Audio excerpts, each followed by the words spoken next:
हाय बच्चों, नमस्ते। कल का वीडियो देखा होगा आपने, जिसमें मैंने trading account, profit and loss account, capital account और बैलेंस शीट का फॉर्मेट आपको बहुत शॉर्ट में और अच्छे से दिया है। आज हम लोग एडजस्टमेंट की ओर चलेंगे, एडजस्टमेंट्स देखेंगे। दोस्तों, एडजस्टमेंट्स की ज़रूरत क्या है, उसके लिए मैं आपको कुछ बातें पहले समझाना चाहूँगा। हमारा जो अकाउंटिंग साइकिल है उसमें सबसे पहले ट्रांजैक्शंस होता है। उस ट्रांजैक्शन को हम लोग जर्नल में, सब जर्नल में, कैश बुक वगैरह इनमें रिकॉर्ड करते हैं, जिसे हम प्राइमरी एंट्री बोलते हैं। इनकी पोस्टिंग लेजर में जाती है और लेजर के जो बैलेंसेस है वो ट्रायल बैलेंस में जाते हैं। इसका मीनिंग क्या हुआ कि जो आइटम आपका ट्रायल बैलेंस में आ रहा है वो रिकॉर्डेड ट्रांजैक्शन है। जो आइटम ट्रायल बैलेंस में आ रहा है उसका मीनिंग क्या है कि वो ट्रांजैक्शन रिकॉर्डेड है। तो रिकॉर्डेड है इसका मतलब उसका जर्नल हो चुका है, जिसके दो इफेक्ट ऑलरेडी, एक डेबिट और एक क्रेडिट हो चुका है। उसका दो अकाउंट में ऑलरेडी रिकॉर्डिंग हो चुका है, उसके दो जगह उसके बैलेंसेस आ चुके हैं। तो यहाँ पर आपको सिर्फ उसका आउटपुट आ चुका है। इसलिए ट्रायल बैलेंस के हर आइटम का, ईच आइटम का हम लोग सिर्फ एक इफेक्ट करते हैं, सिर्फ एक इफेक्ट करते हैं। लेकिन ट्रायल बैलेंस के अलावा भी ऐसे कोई आइटम रहते हैं जो हमारे एसेट्स पे, हमारे लाइबिलिटीज़ पे, हमारे प्रॉफिट्स पे, हमारे परचेज पे, हमारे सेल्स पे इफ़ेक्ट करते हैं, जो एक्चुअली ट्रांजैक्शन इनकर्ड नहीं हुए हैं अभी तक, वो ट्रांजैक्शंस सबमिट नहीं हुए हैं, लेकिन उन ट्रांजैक्शंस का या बचे हुए अमाउंट्स का हमारे प्रॉफिट पे बोलो, सेल्स पे बोलो, परचेज पे बोलो, एसेट्स और लाइबिलिटीज़ पे इफ़ेक्ट होने वाला रहता है। ऐसे ट्रांजैक्शंस का हमें एडजस्टमेंट्स के रूप में उसके इफेक्ट करना ज़रूरी रहता है। फॉर एग्ज़ाम्पल, एडजस्टमेंट्स क्यों ज़रूरी है, उसकी एक बात यह है कि ये ट्रांजैक्शन अभी तक हुए नहीं है लेकिन हमारे फाइनेंशियल पोजीशन पे इफेक्ट करते हैं। और दूसरी बात, एडजस्टमेंट्स के वजह से हमें रियल प्रॉफिट, रियल लॉस या रियल एसेट्स की पोजीशन पता चलती है। तो कैसे वो हम लोग समझ में लेते हैं, जैसे हमारे एडजस्टमेंट में सबसे पहले एक एडजस्टमेंट आती है क्लोजिंग स्टॉक। अब मैंने कल देखो आपको बताया था कि 200 रुपये का माल परचेस किया, 10,000 रुपये का माल, 200 का गंगा फल मेरे पास था, 10,000 का माल लिया, 300 रुपये फ्रेट लगे, टोटल मुझे 10,500 लगे।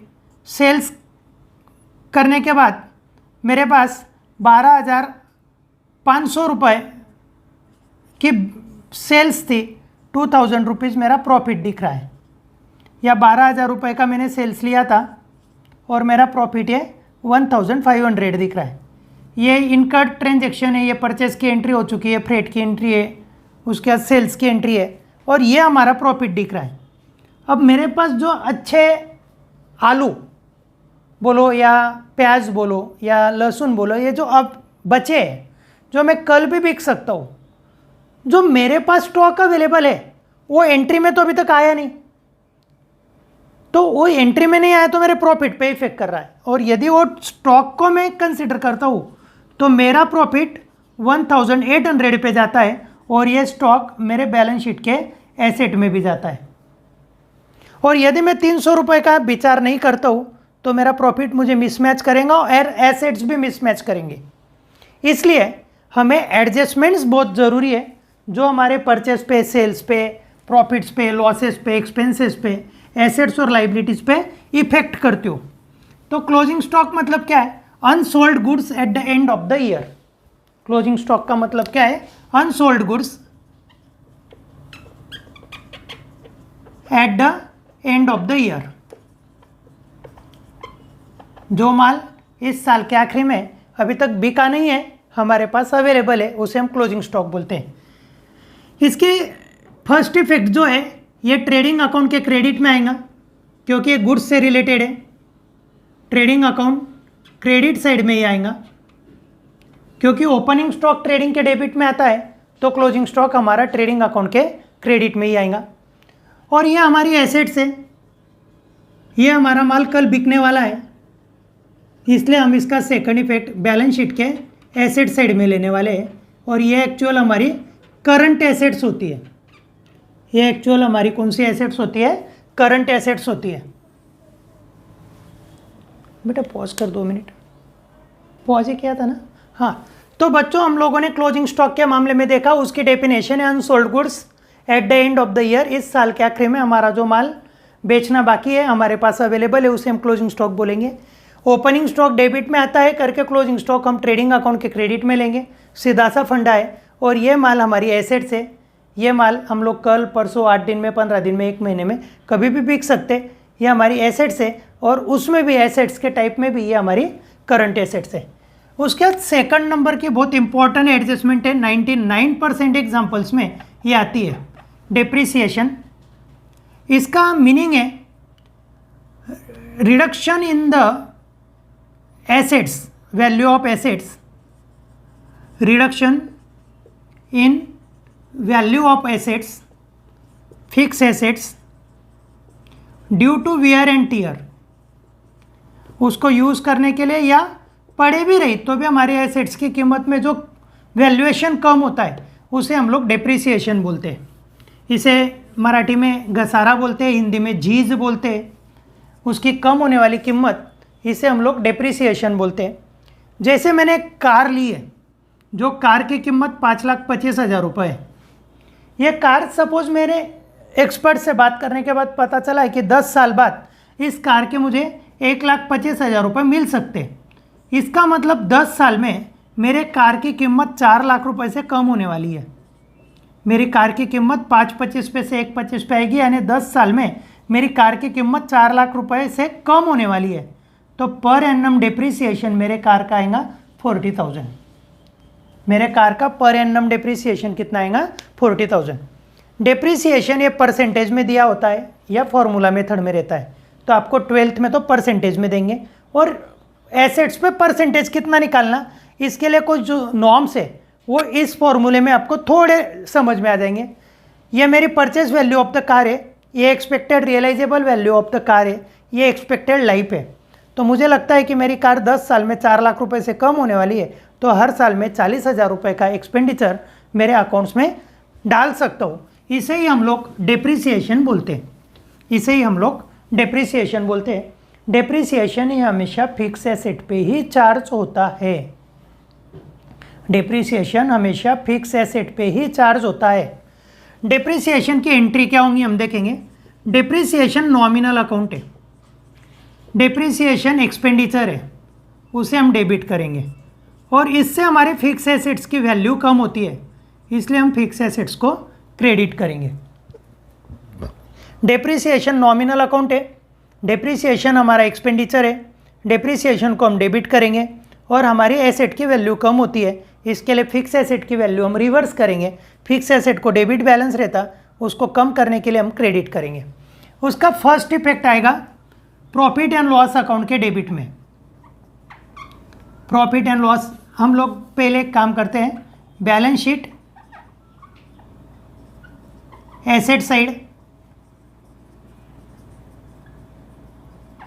पर्टिकुलर एसेट से लेस, पर्टिकुलर एसेट से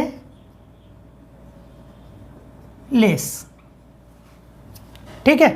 बैलेंस शीट के एसेट में जैसा मेरा कार की कीमत कम हो रही है तो मैं कार में से लेस करूंगा, मशीनरी की कीमत कम हो रही है तो मैं उसे मशीनरी में से लेस करूंगा, फर्नीचर की कीमत कम हो रही है तो मैं उसे फर्नीचर से लेस करूंगा।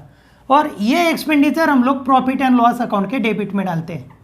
प्रॉफिट एंड लॉस अकाउंट के डेबिट में इसे हम लोग ट्रांसफ़र करते हैं। इसके लिए डेप्रिसिएशन के 2 इफेक्ट हो गए, जिसे शॉर्ट में हम लोग एसेट लेस, शॉर्टकट में हम बोलते हैं एसेट लेस, और प्रॉफिट एंड लॉस के डेबिट में इसे हम शॉर्टकट में बोलते हैं पीडी। इसे शॉर्टकट में हम लोग बोलते हैं पीडी।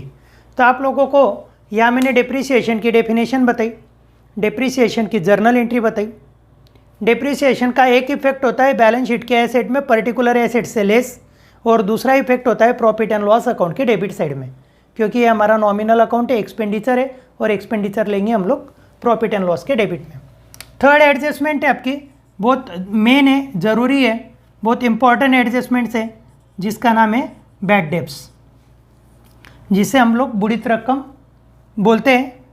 इररिकवरेबल अमाउंट, न वसूल होने वाली रकम, irrecoverable amount from our debtors, हमारे डेटर से न वसूल होने वाली अमाउंट्स को हम बैड डेब्ट्स बोलते हैं। दोस्तों बैड डेब्ट्स नॉमिनल अकाउंट है, बैड डेब्ट्स हमारा लॉस है, हाँ, बैड डेब्ट्स हमारा लॉस है, उसे हम लोग डेबिट करेंगे। और बैड डेब्ट्स से हमारे कस्टमर्स की अमाउंट कम होती है, डेटर्स कम होते हैं, तो मैं डेटर्स को क्रेडिट करूँगा। अब एक्चुअल होता क्या है ये हम लोग देखते हैं। ये मेरे 10 कस्टमर है, ABCDEFGHI, 1 2 3 4 5 6 7 8 9 10। ऐसा समझ लो हर कस्टमर के पास मेरे 1000 रुपीज़ बाकी है। मैं जानबूझ के सेम अमाउंट ले रहा हूँ, आपको समझना चाहिए, इसलिए हर कस्टमर तरफ हमारी सेम अमाउंट जनरली नहीं होती है, बाकी हम लोग यहाँ मान लेंगे। ये हो गए मेरे 10,000 रुपीज़। अब इसे मैं ट्रायल बैलेंस में नाम दूंगा डेटर्स के, amount receivable from customers total 10,000। अब इसमें जो ई कस्टमर है इसका दिवाला निकल गया, ये दिवालखोर हो गया, बैंकक्रप्ट हो गया। इसके पास अब इतनी प्रॉपर्टी नहीं है कि वो हमारा देना दे पाएगा। कोर्ट ने भी उसे दिवालापन का सर्टिफिकेट दे दिया है। अब इसके जो 1000 रुपीज़ है ये अब हमारे कलेक्ट ही नहीं होने वाले, वसूल नहीं होने वाले। तो अब हमारे वसूल होने जैसे पैसे 1 2 3 4 5 6 7 8 9, कितने 9,000। तो ये व्यक्ति से हमारी जब अमाउंट इररिकवरेबल रह रही है, बैड हो रही है, तो मेरा जो लेना है टोटल 10,000 का, वो 1000 से क्या हो रहा है, कम हो रहा है, रिड्यूस हो रहा है। तो पर्टिकुलर ई के अकाउंट को मुझे अब क्लोज करना जरूरी है, जिसका मेरे अकाउंट्स में फिलहाल डेबिट बैलेंस है। तो ये अब जब पैसे नहीं आने वाले तो उसे मैं क्लोज कर दूंगा। उसको क्लोज करने के लिए मैं क्रेडिट करूंगा, और उससे न मिलने वाली रकम ये मेरा लॉस है। दोस्तों एक्सपेंसेस और लॉस में भी डिफरेंस है। मैंने आप लोगों को डेप्रिसिएशन लेते वक्त क्या बोला कि ये हमारा एक्सपेंडिचर है, और बैड डेब्ट्स के वक्त मैं क्या बोल रहा हूँ कि ये हमारा लॉस है। तो दोनों में क्या डिफरेंस है? तो एकदम सीधी सी बात है। देखो मैं एक स्टेशनरी दुकान पे जा रहा हूँ, वहाँ से मैंने 2 नोटबुक परचेज़ की, कुछ पेन और पेंसिल परचेज़ की, तो ये मेरा एक्सपेंडिचर हो गया। लेकिन आते आते वो थैली में जो रखा था वो थैली मेरी कहीं गिर गई, और मुझे वो नोटबुक्स और पेन और यूटिलाइज नहीं करने मिले, तो वो मेरा लॉस हो गया। इन शॉर्ट, यहाँ हम लोग एसेट यूज़ कर रहे हैं, उसके अगेंस्ट हमें डेप्रिसिएशन लग रहा है। यूज़ कर रहे हैं वो सर्विसेज हम यूज़ कर रहे हैं, उसके अगेंस्ट हमें डेप्रिसिएशन लग रहा है, इसके लिए ये एक्सपेंडिचर है। और ये तो मैंने कस्टमर को पूरी सर्विस दी है, क्रेडिट पे माल दिया है, उसके तरफ मेरी बाकी है, बाकायदा बाकी है, पर वो अब इनसॉल्वेंट होने की वजह से उसकी अमाउंट मेरी नहीं मिल रही है, तो ये मेरा लॉस हो गया। तो बैड डेब्ट्स ये नॉमिनल अकाउंट है, ये लॉस है, लॉस को हम डेबिट करेंगे। डेटर्स की अमाउंट हमारी कवर नहीं हो रही है, इसलिए हम डेटर्स को क्रेडिट करेंगे। इसका फर्स्ट इफेक्ट आएगा बैलेंस शीट एसेट साइड में, एसेट साइड में डेटर्स में से लेस, डेटर्स में से लेस, लेस फ्रॉम डेटर्स, इसे हम लोग डेटर्स में से लेस करेंगे। ये लॉस है, लॉस है तो हम लोग इसे प्रॉफिट एंड लॉस अकाउंट के डेबिट साइड में लेंगे, प्रॉफिट एंड लॉस अकाउंट के डेबिट साइड में लेंगे। तो बच्चों आप लोगों को बैड डेब्ट्स के एडजस्टमेंट्स मुझे लगता है आप समझ गई होगी।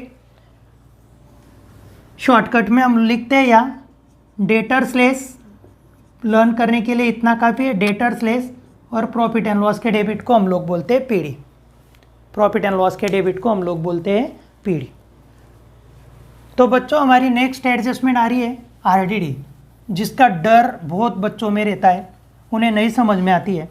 आरडीडी का मतलब है, अब ये जो 9 कस्टमर मेरे बचे थे, ई छोड़ के बचे हुए जो 9 कस्टमर है, वो मुझे पूरा पैसा दे ही देंगे, इसकी कोई गारंटी नहीं है। इनमें भी मुझे कुछ फ्यूचर में दिक्कतें आ सकती है, इनमें से भी किसी के पैसे मेरे बैड हो सकते हैं। इसका अंदाज करके जब मैं इसकी प्रोविज़न बनाता हूँ, इसे मैं आरडीडी बोलता हूँ। मैं वापस एक बार आपको बोलता हूँ, 1 2 3 4 5 6 7 एच आई और जे, ये 10 कस्टमर, सबके पास मेरे 1,000 रुपये बाकी है। अब इसमें का ये 1000 वाला मेरे पैसे स्किप कर रहा है, नहीं दे रहा है। ये 10,000 रुपीज़ मेरी कस्टमर की ओर बाकी, ठीक है। अब मुझे पता चला कि ई का दिवाला निकल गया, ई पैसे नहीं देगा, उसे मैं लिस्ट से हटा दूंगा। तो ये जो ऐड किया था यह लेस हो गया। अब मेरे बाकी है सब लोगों के पास 9,000। ये तो सभी मेरे अच्छे कस्टमर्स दिख रहे हैं, देने वाले दिख रहे हैं, इनकी पोजीशन आज अच्छी है। पर हर साल के मेरे एक्सपीरियंस से मेरी हर साल के बाकी में और कुछ ना कुछ अमाउंट्स बैड हो सकती है। उसलिए मैं जो 5%, 10%, 2%, 3% प्रोविज़न करता हूँ, वो एक्सपेंडिचर आज ही क्रिएट कर लेता हूँ, उसे reserve for bad and doubtful debts बोलते हैं। अब ये 450 कौन मेरे डुबाने वाला है ये मुझे पता नहीं है बस, पर हर साल के एक्सपीरियंस से मुझे पता है कि पूरी बाकी वसूल होना मुश्किल है। इसमें और 2, 4, 5, 10% कुछ ना कुछ अमाउंट हमारी बैड हो सकती है। तो उसके लिए जो मैं प्रोविज़न करता हूँ उसे आरडीडी बोलते हैं। तो दोस्तों, बैड डेब्ट्स और आरडीडी में एकदम मेन डिफरेंस ऐसा है कि ई मुझे क्लियर कट पता है कि इन्हें मेरे पैसे नहीं दिए हैं, तो उसे मैं बैड बोलता हूँ। और बचे हुए लोगों से मेरे पैसे किसी से आने जैसे नहीं है, इसकी सिर्फ मुझे शंका है, आशंका है, उसके लिए जो प्रोविज़न कर रहा हूँ उसे मैं आरडीडी बोलता हूँ। तो दोस्तों, आप लोगों को एक तो यही समझ गया होगा, 10 में से 1,000 गए, 9,000, 9 में से भी है 450 में लेस करने वाला हूँ। यानी आरडीडी का इफेक्ट भी हमारा किस पे होने वाला है, डेटर्स पे। और अब आरडीडी के बारे में आपको और ज़्यादा जानकारी दूंगा। आरडीडी के लिए मेरा स्पेशल 1 घंटे का एक लेक्चर रहने वाला है, 2-3 दिन में मैं उसे डालूंगा। उस लेक्चर को आप कोई मिस मत करना, उसमें आरडीडी के सभी कंडीशंस में लेने वाला हूँ। आज उसको बताने के लिए समय थोड़ा सा कम रहेगा। या में आरडीडी के 2 टाइप होते हैं, न्यू और ओल्ड। जो आरडीडी आपके ट्रायल बैलेंस में आता है, जो आरडीडी आपके ट्रायल बैलेंस में आता है, ये पिछले साल का क्लोजिंग बैलेंस था। इस साल का एक्चुअली ये ओपनिंग बैलेंस है। लास्ट ईयर एक्सपेंसेस इस साल कैरी फॉरवर्ड हुए, इसे एक्चुअल क्रेडिट बैलेंस है। एक्चुअली ये क्रेडिट में रहता है, ये क्रेडिट बैलेंस है, इसे हम बोलते हैं ओल्ड आरडीडी। और जो एडजस्टमेंट में आरडीडी आता है, जो एडजस्टमेंट में आरडीडी आता है, वो रहता है हमारा न्यू आरडीडी। तो आप लोग सब दिमाग में एक चीज़ डाल लो कि ये जो ओल्ड है, इसका कुछ भी करो आप, कितने इफेक्ट होने वाला है, 1, क्योंकि वो कहाँ बैठा है, ट्रायल बैलेंस में। और ये जो न्यू आरडीडी है, इसके कितने इफेक्ट होने वाले हैं, 2। इसके कितने इफेक्ट होने वाले हैं, 2। इस चीज़ को आप अच्छे से समझ में लो पहले। तो आप लोगों को एक कंसेप्ट क्लियर हुई, the RDD which is appeared in the trial balance is called old RDD which will only create a 1 effect, and the RDD which is given in the adjustment will create 2 effects which is called new RDD, which is called new RDD। तो देखते हैं, हम लोग जब adjustment ही देख रहे हैं तो हम एडजस्टमेंट के आरडीडी का ही विचार करेंगे। अभी पुराने आरडीडी का या ओल्ड आरडीडी का हम लोग अभी विचार नहीं करेंगे। मैं उसके एग्जांपल्स के वक्त आपको उसके बारे में पूरा बताऊंगा। तो ठीक है, इसका भी फर्स्ट इफेक्ट है बैलेंस शीट, एसेट साइड, और कस्टमर्स की जो अमाउंट है उसमें से लेस फ्रॉम डेटर्स, डेटर्स में से हम लोग लेस करेंगे। और सेकंड इफेक्ट, ये भी हमारे एक्सपेक्टेड लॉस है, profit and loss account, debit side added in bad debts, add in bad debts. जो पहले हमने बैड डेब्ट्स लिए उसमें हम लोग इसे क्या करेंगे, ऐड करेंगे। तो इसको शॉर्टकट में लिखेंगे डेटर्स लेस, और सेकंड इफेक्ट लिखेंगे पीडी। डेटर्स लेस और इसका सेकंड इफेक्ट लिखेंगे हम लोग पीडी। आरडीडी के बाद हमारी मेन एडजस्टमेंट आती है, आउटस्टैंडिंग एक्सपेंसेस,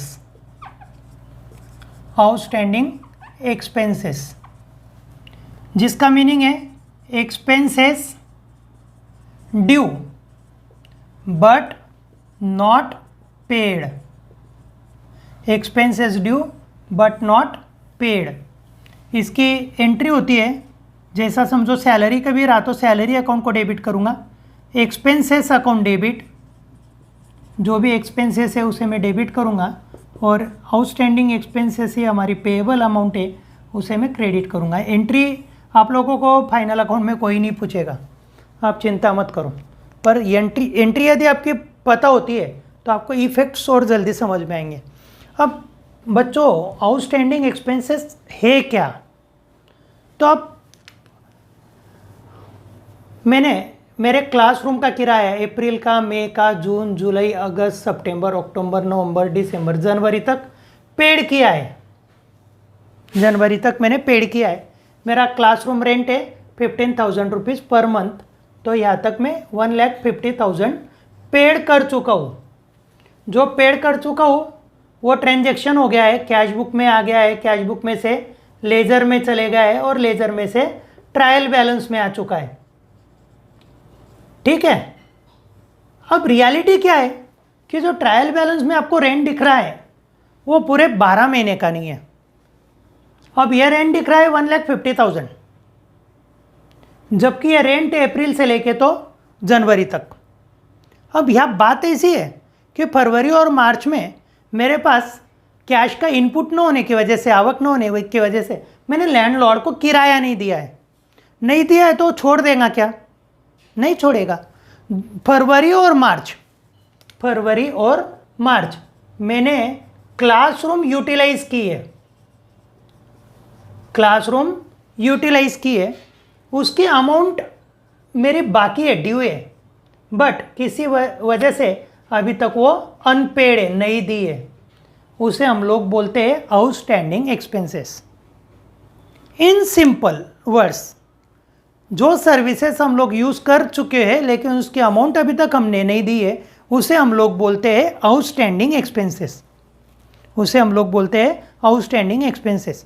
तो देखो बच्चों, हमारा ट्रायल बैलेंस में दिख रहा है रेंट 1,50,000, फरवरी और मार्च का रेंट बाकी है 30,000, तो मेरा एनुअल एक्सपेंडिचर रेंट का कितना है? 1,50,000 भी और 30,000 भी। नहीं भी दिया है तो भी तो देना है, यूटिलाइज कर चुका है, ड्यू है, तो ये 150 भी और ये 30 भी। मेरा एक्चुअल एक्सपेंडिचर आना चाहिए 180, मेरा एक्चुअल एक्सपेंडिचर कितना आना चाहिए? 180। तो इसलिए आउटस्टैंडिंग एक्सपेंसेस का एक इफेक्ट होता है आपका ट्रेडिंग या प्रॉफिट एंड लॉस, कहीं भी आएगा, ट्रेडिंग या प्रॉफिट एंड लॉस अकाउंट की debit side, debit side particular expenses में ऐड करेंगे, पर्टिकुलर एक्सपेंसेस में ऐड करेंगे, जिसे मैं शॉर्टकट में एक्सपेंसेस में ऐड बोलता हूँ। इसका यह मीनिंग है, यदि वेजेस बाकी है तो ट्रेडिंग अकाउंट के डेबिट में वेजेस में ऐड करेंगे, सैलरी यदि बाकी है तो प्रॉफिट एंड लॉस अकाउंट के डेबिट में सैलरी में ऐड करेंगे। अब ये अमाउंट हमारी पेएबल है, देना है, और जो भी हमारा देना होता है वो लाइबिलिटी में आएगा। तो इसका सेकंड इफेक्ट है बैलेंस शीट और liability side, liability side actually ये होती है हमारी करंट लाइबिलिटी, ये होती है हमारी करंट लाइबिलिटी। इसे हम लोग शॉर्टकट में लिखते टाइम BL लिखते हैं, बैलेंस शीट लाइबिलिटी साइड। तो आप लोगों को आउटस्टैंडिंग के बारे में मुझे लगता है मैंने सब चीज़ें आपको दे दी है। फ्रेंड्स, यह लेक्चर लेते वक्त रूटीन के ट्यूशन में एक दिन में मेरी ज़्यादा से ज़्यादा 2 या 3 एडजस्टमेंट्स पूरी होती है, इनमें समझाने जैसा बहुत है। उन सभी चीज़ों को आपके लिए जो ज़रूरी है, आपके लिए जो ज़रूरी है वो सब मैं यहाँ देने की कोशिश कर रहा हूँ। सभी पार्ट कवर होगा ऐसा नहीं है, पर फिर भी मैं मेरी ओर से इसमें अच्छे से अच्छा बताने की कोशिश कर रहा हूँ। आउटस्टैंडिंग एक्सपेंसेस का मीनिंग आपको दिया, आउटस्टैंडिंग एक्सपेंसेस की एंट्री क्या हो सकती है उसके बारे में बताया। उसका फर्स्ट इफेक्ट है कि पर्टिकुलर एक्सपेंसेस में वो ऐड होने वाला है। क्यों ऐड होगा? हमारा एक्चुअल एक्सपेंडिचर पेड है 150 और पेएबल है 30, इस साल का टोटल खर्चा है 180। इस साल का टोटल खर्चा है 180। मैं आप लोगों को एकदम सिंपल से फंडा बता देता हूँ। आपके एक फ्रेंड का बर्थडे है, उस फ्रेंड के बर्थडे को आप लोग सब मिलके एक पार्टी अरेंज कर रहे हैं। आप लोगों ने कुछ कंट्रीब्यूशन गोला किया है। आप लोगों ने ऐसा समझ लो कि 3000 रुपये कंट्रीब्यूशन गोला किया, और वो 3000 रुपये आप पार्टी वाले को दे चुके हैं। और दूसरे दिन पार्टी वाले ने आपको, जिसने अरेंज करके दी थी आपको पार्टी, उसने बोला कि भाई आपका नाश्ते का बिल, केक का बिल, सेलिब्रेशन के डेकोरेशन का बिल 3500 हुआ है। तो आप बोलेंगे ठीक है 500 रुपीज़ हम बाद में दे देते हैं, हम 500 रुपीज़ बाद में दे देंगे, देते हैं आपको। आपके और उनके रिलेशंस हमेशा के अच्छे रिलेशन से। अकाउंट आपको बता रहा है कितने रुपए, 3000, क्योंकि उतना आप पेड कर चुके हो, पर एक्चुअल खर्चा आपका कितना है पार्टी का, 3500। तो 500 आप क्या कर रहे हैं, 3000 में ऐड कर रहे हो, इसलिए मैंने इसे यहाँ एक्सपेंसेस में क्या किया, ऐड। और ये अमाउंट आपकी पेएबल है उस स्टोर वाले को या ऑर्गेनाइजर को, जो आपकी लाइबिलिटी है। इसके बाद आएगा आपका prepaid expenses, expenses paid in advance, समय से पहले हमने पेड कर दिया है। एक्सपेंसेस पेड इन एडवांस, इसका मीनिंग है जैसा मेरे यहाँ एक प्रोग्राम है, क्लास का एक बड़ा प्रोग्राम है, जो प्रोग्राम 12th के रिजल्ट्स के बाद करना है। और जनरली मैंने जून महीने के फर्स्ट वीक में एक हॉल उस प्रोग्राम के लिए बुक कर रखा है, और उस हॉल वाले को मैंने अभी फरवरी या मार्च में उसे 10,000 रुपये की डिपॉजिट दे दी है, एडवांस पेमेंट दे दिया है। इसका मीनिंग क्या है, वो हॉल मैंने अभी तक यूज़ नहीं किया है, बस समय पे मुझे हॉल अवेलेबल होना चाहिए, इसलिए मैं 10,000 रुपीज़ फ्यूचर के लिए अभी पेड कर चुका हूँ। That's called prepaid expenses, expenses paid in advance. तो ये तो हमारा इस साल का खर्चा नहीं है, इस साल का खर्चा नहीं, इसलिए इस साल के खर्चे से हम उसे क्या करेंगे, हटा देंगे। ट्रेडिंग या प्रॉफिट एंड लॉस अकाउंट के डेबिट साइड में less from particular expenses, less from particular expenses, आपके जो सैलरी होगी तो सैलरी में से लेस, इंश्योरेंस होगा तो इंश्योरेंस में से लेस, वेजेस होंगे तो वेजेस में से लेस। और ये अमाउंट हमें इन फ्यूचर यूज़ करने मिलने वाली है, इसे हम लोग यूटिलाइज करने वाले हैं। ये अमाउंट उस व्यक्ति तरफ हमारी जमा है, उससे हम कभी भी वापस मांग सकते हैं, तो इसलिए ये हमारी एसेट हो गई, ये हमारी क्या हो गई, एसेट्स हो गई। तो देखो दोस्तों, मैंने आपके सामने लिया आज closing stock, depreciation, bad debts, RDD, उसके बाद लिया आउटस्टैंडिंग एक्सपेंसेस, और उसके बाद लिया प्रीपेड एक्सपेंसेस। जैसा आउटस्टैंडिंग एक्सपेंसेस है और प्रीपेड एक्सपेंसेस है, वैसे ही आउटस्टैंडिंग इनकम और प्री रिसीव्ड इनकम, ये भी दो आइटम हमें देखना है। मेरी एक जगह मैंने किसी व्यक्ति को किराए से दी है, उसका किराया मुझे अभी तक नहीं मिला है, उसे हम लोग बोलेंगे आउटस्टैंडिंग रेंट, उसे हम लोग बोलेंगे आउटस्टैंडिंग रेंट। और कोई बच्चों ने फरवरी महीने में अप्रैल से शुरू होने वाले बैच के पैसे मुझे दे दिए हैं, मुझे पैसे एडवांस में दे दिए, उसे हम लोग बोलेंगे प्री रिसीव्ड रेंट, उसे हम लोग बोलेंगे प्री रिसीव्ड रेंट। तो समझ में लेते हैं आउटस्टैंडिंग इनकम, आउटस्टैंडिंग इनकम,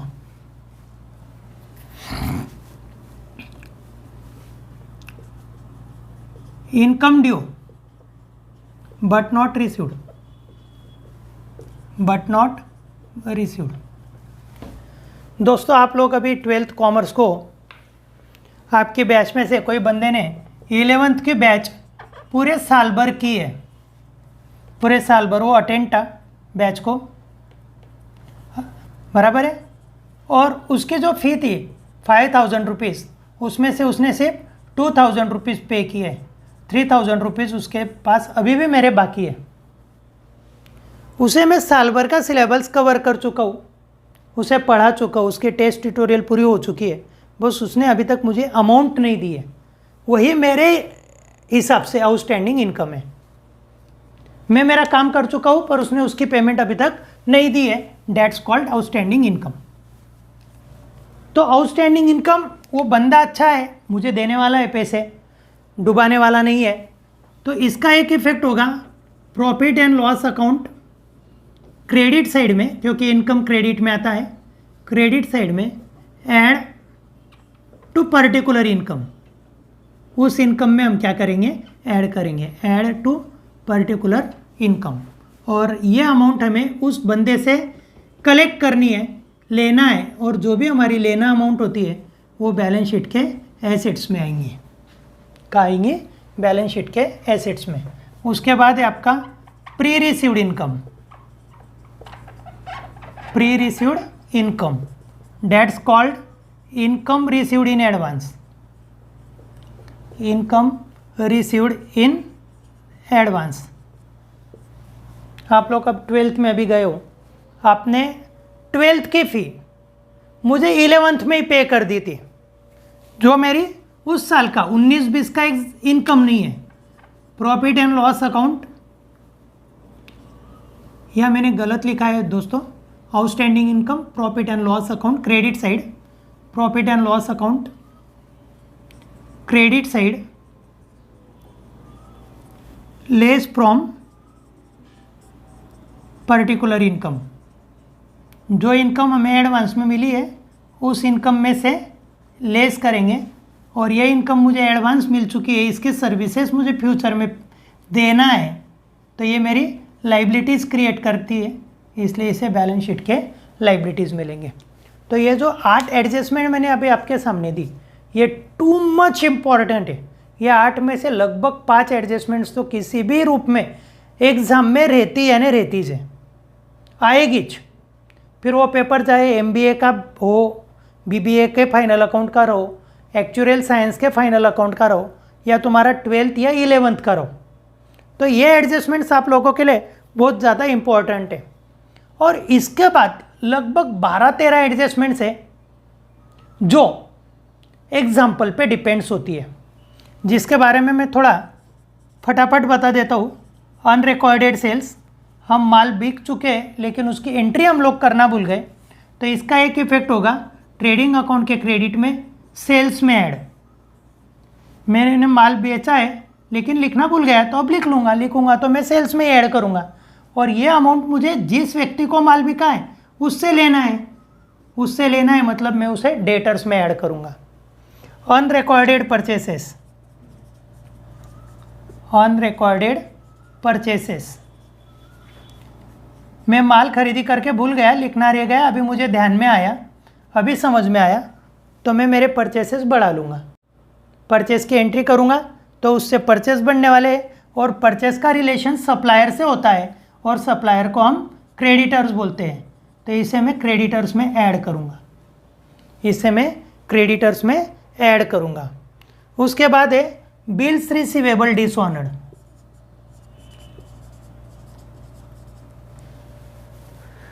दोस्तों ये बहुत बड़ी कंसेप्ट है, आज हमें शॉर्ट में इतना ही समझना है।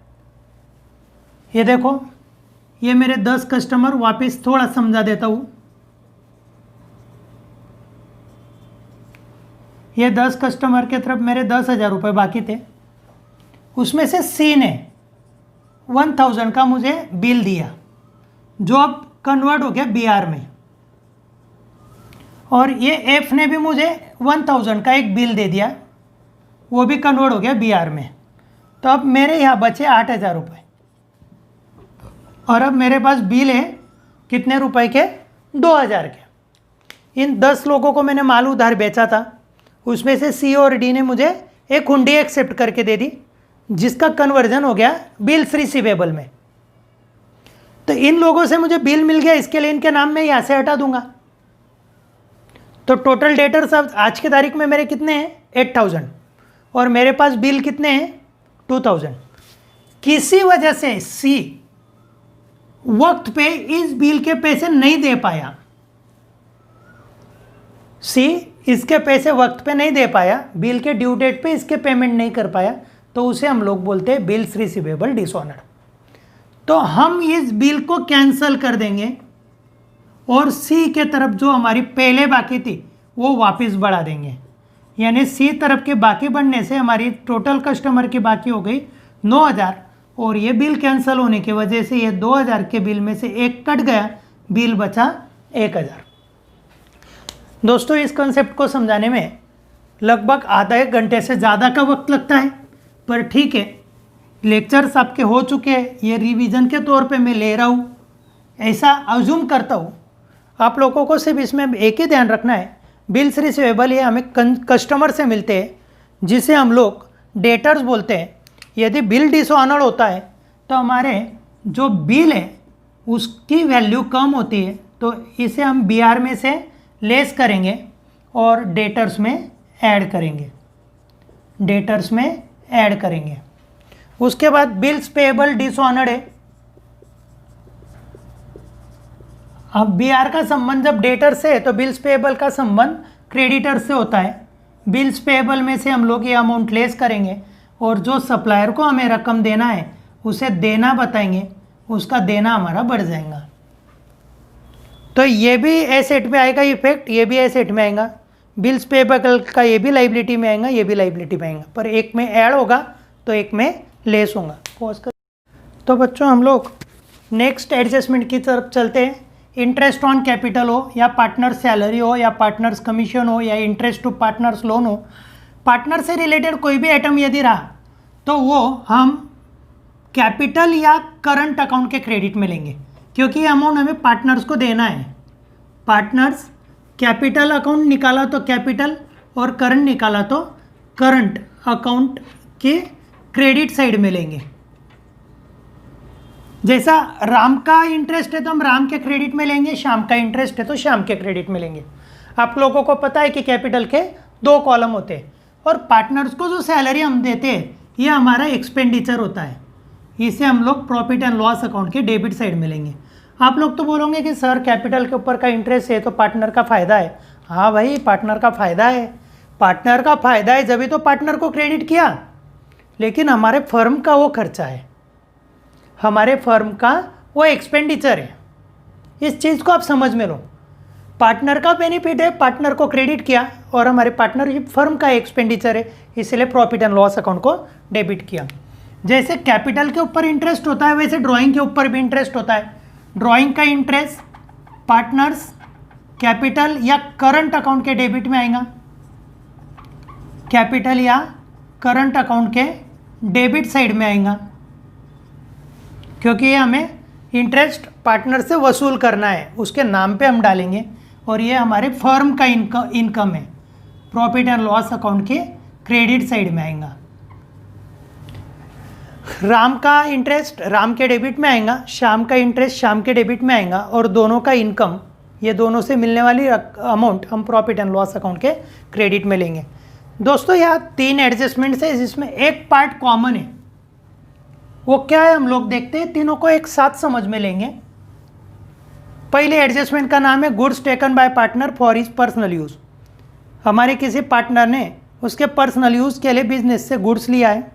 गुड्स डिस्ट्रॉयड बाय फायर, जिसका इंश्योरेंस नहीं था, अनइंश्योर्ड, और goods distributed as free sample. तीनों में एक कॉमन पार्ट है कि तीनों में हमारा माल कम हो रहा है या जा रहा है। कम होने वाले या जाने वाले माल को हम ट्रेडिंग अकाउंट के क्रेडिट में लेते हैं। जिस भी रूप में हमारा माल कम होता है तो उसे हम ट्रेडिंग अकाउंट के क्रेडिट में लेते हैं। तो तीनों का एक इफेक्ट कॉमन है, ट्रेडिंग अकाउंट की क्रेडिट साइड। ये पार्टनर ले रहा है, पार्टनर ले रहा है, इसके लिए पार्टनर रिसीवर है, तो पार्टनर के कैपिटल या करंट अकाउंट निकालेंगे तो करंट अकाउंट के डेबिट में आएगा। गुड्स पार्टनर ले रहा है, पार्टनर रिसीवर है, पार्टनर को हम लोग डेबिट करेंगे। माल जलना बोलो या माल फ्री सैंपल के लिए देना बोलो, ये हमारा लॉस और एक्सपेंडिचर है। लॉस लेंगे हम प्रॉफिट एंड लॉस अकाउंट के डेबिट साइड में, profit and loss account debit side, और फ्री सैंपल का भी प्रॉफिट एंड लॉस की debit side, profit and loss debit side में। तो आप लोगों को ये 3 एडजस्टमेंट समझ गई होंगी। मैंने पार्टनर ने माल लिया, माल गया, इसके लिए ट्रेडिंग की क्रेडिट, पार्टनर रिसीवर है उसे डेबिट। हमारा माल फायर में पूरा ख़राब हो गया, नष्ट हो गया, डिस्ट्रॉयड हो गया, माल गया है, ट्रेडिंग की क्रेडिट, ये हमारा लॉस है, लॉस हम लेते हैं प्रॉफिट एंड लॉस के डेबिट में। और मेरी बिक्री बढ़ाने के लिए मैं मेरे प्रोडक्ट्स के सैंपल कस्टमर को दे रहा हूँ, सैंपल दे रहा हूँ, इसलिए गुड्स कम हो रहा है, गुड्स कम हुआ इसके लिए ट्रेडिंग अकाउंट के क्रेडिट में। और ये मेरा एडवर्टाइजमेंट का एक्सपेंसेस है, एडवर्टाइजमेंट का एक्सपेंसेस है, इसे मैं प्रॉफिट एंड लॉस अकाउंट के डेबिट साइड में एडवर्टाइजमेंट में ऐड करूँगा या सेपरेट लिखूँगा, दोनों भी चलेगा। एडवर्टाइज में ऐड किया हुआ कभी भी बेटर रहेगा। तो ठीक है, पॉज। अब एक एडजस्टमेंट ऐसी कि जिसके 3 इफेक्ट होने वाले हैं। Goods destroyed by fire and insurance company admitted claim. Insurance company admitted claim.